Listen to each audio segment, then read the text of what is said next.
안녕하세요, 여러분. 오늘은 우리 모두가 한 번쯤 경험해 보았을 분노에 대해 이야기하려 합니다. 살다 보면 누구나 화가 치밀어 오르는 순간을 맞이합니다. 가까운 가족의 말 한마디에 마음이 뒤집히기도 하고, 회사에서의 억울한 상황에 분노가 불처럼 일어나기도 하지요. 친구의 배신감에 잠 못 이루는 밤을 보내기도 하고, 길에서 만난 무례한 사람 때문에 하루 종일 기분이 상하기도 합니다. 그런데 여러분, 이런 분노의 감정이 과연 누구에게 가장 큰 피해를 주고 있을까요? 바로 우리 자신입니다.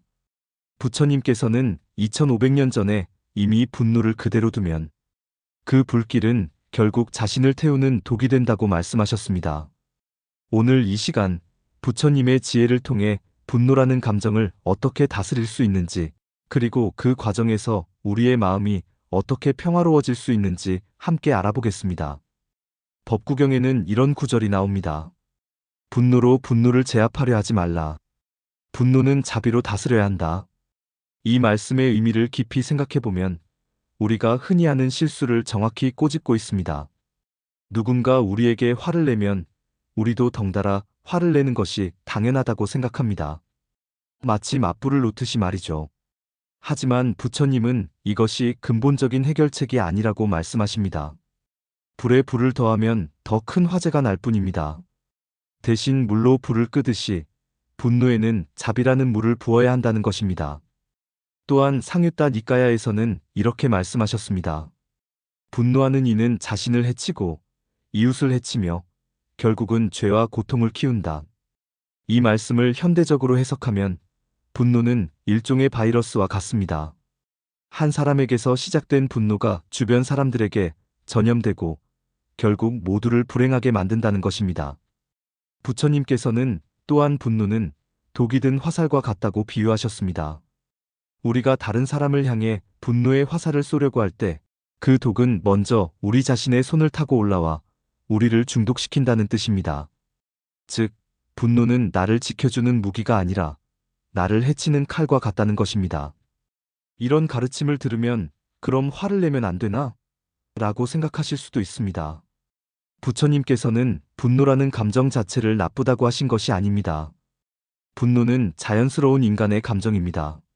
문제는 그 분노에 휩쓸려서 현명하지 못한 행동을 하는 것입니다. 법구경의 또 다른 구절에서는 지혜로운 이는 분노가 일어나도 그것을 관찰하고 그 불길이 번지지 않도록 한다고 말씀하고 있습니다. 즉, 분노라는 감정을 느끼는 것은 자연스럽지만 그것을 어떻게 다루느냐가 지혜의 차이라는 것입니다. 자, 그렇다면 2500년 전 부처님의 가르침이 현대 우리의 삶에는 어떻게 적용될 수 있을까요? 오늘날 우리는 과거보다 훨씬 많은 분노의 자극에 노출되어 있습니다. 스마트폰을 켜면 하루에도 수십 번씩 자극적인 뉴스, 악플, SNS상의 갈등을 마주합니다.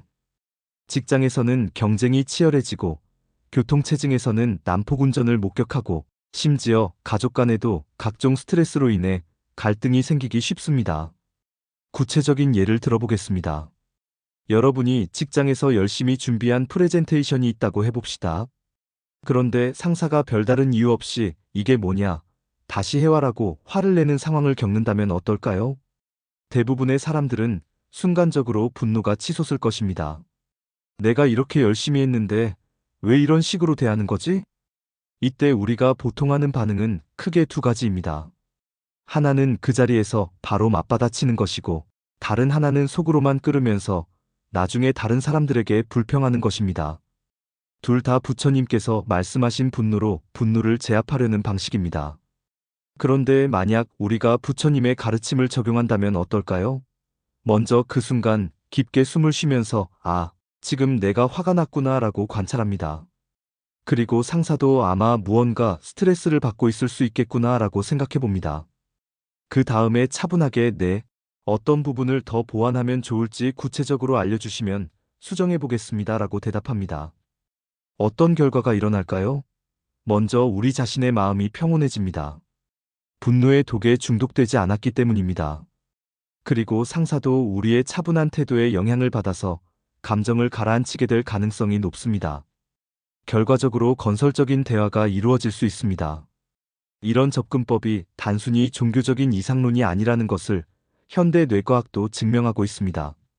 미국의 신경과학자들이 진행한 연구에 따르면 분노를 즉각적으로 표출하는 것은 오히려 뇌의 편도체를 더욱 흥분시켜서 화를 증폭시킨다고 합니다. 반면에 심호흡과 같은 차분한 행동은 전전두엽을 활성화시켜서 감정을 조절하는 능력을 높인다고 하네요. 또 다른 예를 들어보겠습니다. SNS에서 누군가 우리에게 악플을 달았다고 해봅시다. 너는 정말 무식하다 같은 글을 보면 순간적으로 화가 치솟습니다. 보통은 바로 맞받아치거나 하루 종일 그 댓글 때문에 기분이 상한 채로 지내게 됩니다. 하지만 부처님의 가르침을 적용하면 이렇게 생각할 수 있습니다. 이 사람도 아마 현실에서 무언가 힘든 일이 있어서 이런 식으로 감정을 표출하는 것일 수도 있겠구나. 나에게 개인적인 원한이 있어서 그러는 것이 아니라 그냥 자신의 고통을 다른 사람에게 투사하고 있는 것일 수도 있겠네. 그리고 그 사람을 향해 마음속으로 당신도 행복하시길 바랍니다라고 축복을 보냅니다. 이렇게 하면 어떤 일이 일어날까요? 우선 우리가 그 악플의 에너지를 빼앗기지 않습니다. 오히려 마음이 더욱 평온해지고 하루를 긍정적으로 보낼 수 있게 됩니다. 이제 부처님께서 제시하신 분노를 다스리는 구체적인 방법들을 하나씩 살펴보겠습니다. 첫 번째는 관찰하기입니다. 이것을 불교 용어로는 마음챙김 또는 사띠라고 합니다. 화가 올라올 때 바로 반응하지 말고 잠시 한 걸음 물러서서 나는 지금 화가 났다. 내 마음에 분노라는 감정이 일어나고 있구나라고 관찰하는 것입니다. 이것이 왜 중요할까요? 우리가 분노에 휩쓸릴 때는 마치 급류에 떠내려가는 것과 같습니다. 물살에 휩쓸리면 어디로 가는지, 어떤 바위에 부딪힐지 알 수 없습니다. 하지만 잠시 물 밖으로 나와서 그 급류를 바라보면 어디가 안전한지, 어떻게 헤엄쳐야 할지 판단할 수 있습니다. 분노도 마찬가지입니다. 분노라는 감정 속에 빠져 있을 때는 올바른 판단을 내리기 어렵습니다. 하지만 한 걸음 물러서서 그 감정을 관찰하면 이것은 단지 일시적인 감정일 뿐이구나. 이것이 나 자체는 아니구나라고 깨달을 수 있습니다. 두 번째는 호흡하기입니다. 부처님께서는 호흡은 마음과 몸을 연결하는 다리라고 말씀하셨습니다. 분노가 일어나면 우리의 호흡은 빠르고 얕아집니다. 심장박동도 빨라지고 근육도 긴장됩니다. 이때 의식적으로 깊고 천천히 호흡하면 자율신경계가 안정되면서 마음도 함께 가라앉게 됩니다. 구체적인 방법은 이렇습니다. 코로 천천히 숨을 들이마시면서 속으로 하나, 둘, 셋, 넷을 세어봅니다. 그리고 잠시 숨을 멈춘 후에 입으로 천천히 숨을 내쉬면서 하나, 둘, 셋, 넷, 다섯, 여섯을 세어봅니다. 즉, 내쉬는 시간을 들이마시는 시간보다 길게 가져가는 것입니다. 이렇게 5-6번 반복하면 마음이 많이 안정됩니다. 세 번째는 자비심 기르기입니다. 이것이 가장 어려우면서도 가장 강력한 방법입니다. 자비라는 것은 단순히 착하게 사는 것이 아닙니다. 모든 존재가 고통에서 벗어나기를 바라는 마음입니다. 나에게 상처를 준 사람을 생각해 보세요. 그 사람도 과거에 누군가로부터 상처를 받았기 때문에 자신도 모르게 다른 사람에게 상처를 주고 있을 가능성이 높습니다. 행복하고 만족스러운 사람은 굳이 다른 사람에게 화를 낼 이유가 없거든요. 결국 그 사람도 어떤 면에서는 고통받고 있는 존재인 것입니다. 이렇게 생각하면 그 사람에 대한 분노가 연민으로 바뀝니다. 저 사람도 참 힘들겠구나. 어떤 고통이 있길래 저런 식으로 행동할까? 그리고 그 사람을 향해 마음속으로 당신이 행복해지기를 바랍니다. 당신의 고통이 사라지기를 바랍니다라고 기원해 봅니다. 처음에는 이런 마음을 내기가 어려울 수 있습니다. 특히 나에게 큰 상처를 준 사람에 대해서는 더욱 그렇습니다. 하지만 조금씩 연습하다 보면 이런 자비심이 실제로 우리 자신의 마음을 가장 평화롭게 만든다는 것을 경험하게 됩니다. 네 번째는 지혜로운 대응하기입니다. 부처님께서는 침묵이 때로는 가장 큰 웅변이라고 말씀하셨습니다. 상대방이 화를 낼 때 우리가 맞받아치지 않고 침묵을 지키면 그 자체로 상황을 진정시키는 효과가 있습니다. 하지만 이것이 무조건적인 침묵을 의미하는 것은 아닙니다. 때로는 명확하고 단호하게 자신의 입장을 말해야 할 때도 있습니다. 중요한 것은 분노에 휩쓸린 상태에서 말하느냐, 아니면 마음이 고요한 상태에서 말하느냐의 차이입니다. 분노에 휩쓸린 상태에서 하는 말은 상처를 주기 위한 무기가 되지만, 고요한 마음에서 나오는 말은 상황을 해결하기 위한 지혜가 됩니다. 이제 여러분과 함께 직접 분노를 다스리는 명상을 해보겠습니다. 가능하시다면 편안한 자세로 앉아서 함께 해보세요. 먼저 눈을 살짝 감거나 아니면 한 점을 편안하게 바라봅니다. 몸의 긴장을 풀어주세요. 어깨에 힘을 빼고 얼굴 근육도 이완시켜줍니다. 이제 호흡에 집중해 보겠습니다. 코로 천천히 숨을 들이마시면서 속으로 나는 평온하다라고 말해봅니다.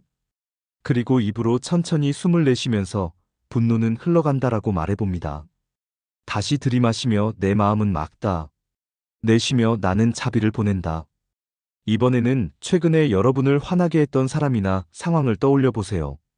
그 순간의 감정이 다시 올라올 수 있습니다. 괜찮습니다. 그 감정을 거부하지 말고 그냥 관찰해 봅시다.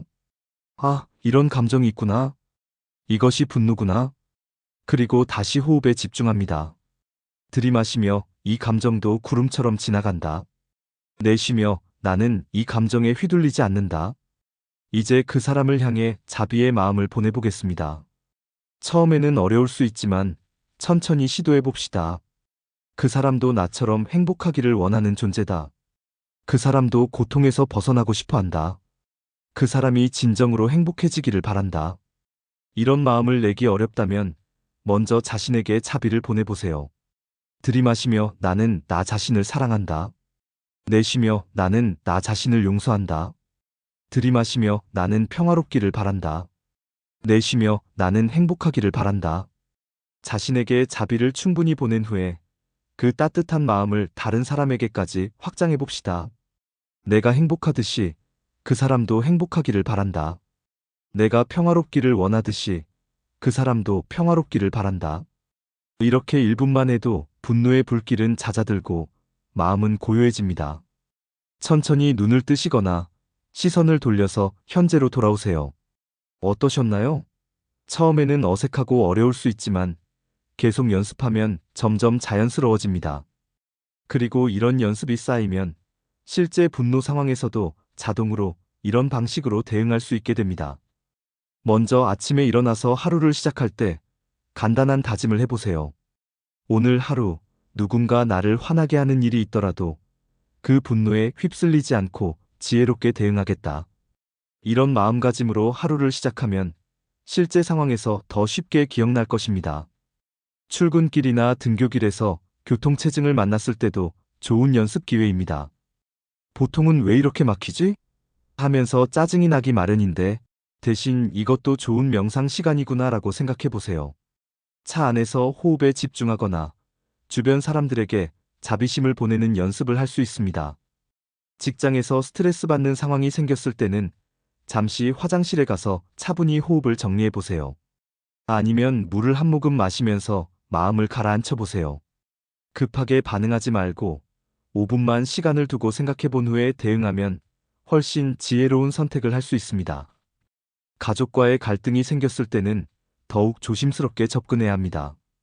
가족이기 때문에 오히려 더 날카로운 말을 하기 쉽거든요. 이때는 이 사람이 내 가족이다. 나를 가장 사랑하는 사람이고 나도 이 사람을 가장 사랑한다. 지금 이 갈등은 일시적인 것일 뿐이다라고 생각해 보세요. SNS나 인터넷에서 불쾌한 글을 봤을 때는 바로 반응하지 말고 스마트폰을 잠시 내려놓으세요. 그리고 저 사람도 나름의 이유가 있어서 저런 글을 썼을 것이다. 나와 다른 의견을 가질 수도 있고 나와 다른 환경에서 자란 사람일 수도 있다라고 생각해 보세요. 중요한 것은 이런 연습을 매일 조금씩이라도 하는 것입니다. 마치 근육 운동을 하듯이 마음의 근육도 꾸준히 단련해야 강해집니다. 부처님의 가르침에 따라 분노를 다스리는 연습을 꾸준히 하면 우리 삶에 어떤 변화가 일어날까요? 가장 먼저 느낄 수 있는 변화는 마음의 평화입니다. 예전에는 사소한 일에도 쉽게 화가 났다면 이제는 웬만한 일에는 동요하지 않게 됩니다. 마치 호수의 물이 고요해지면 바닥까지 맑게 보이듯이 마음이 고요해지면 상황을 더 명확하게 볼 수 있게 됩니다. 두 번째는 인간관계의 개선입니다. 우리가 분노하지 않고 차분하게 대응하면 상대방도 자연스럽게 감정을 가라앉히게 됩니다. 갈등이 있더라도 건설적인 방향으로 해결할 수 있게 되죠. 특히 가족이나 가까운 사람들과의 관계가 훨씬 화목해집니다. 세 번째는 건강의 개선입니다.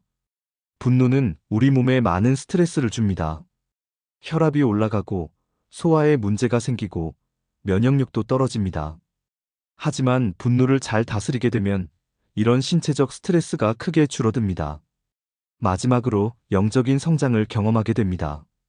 부처님께서 말씀하신 자비심과 지혜를 조금씩이나마 체험하게 되면서 삶의 의미를 더 깊이 이해하게 됩니다. 부처님께서는 성내지 않는 것이 가장 큰 무기다라고 말씀하셨습니다. 이 말씀의 의미를 다시 한번 깊이 생각해 보겠습니다.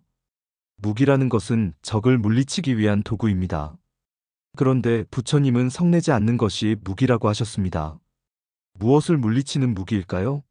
바로 우리 마음속의 적, 즉 분노, 미움, 원망과 같은 부정적인 감정들을 물리치는 무기입니다. 외부의 적과 싸울 때는 물리적인 무기가 필요할 수도 있습니다. 하지만 마음속의 적과 싸울 때는 오히려 무기를 내려놓는 것이 최고의 전략입니다. 분노로 분노를 이기려 하면 끝이 없습니다.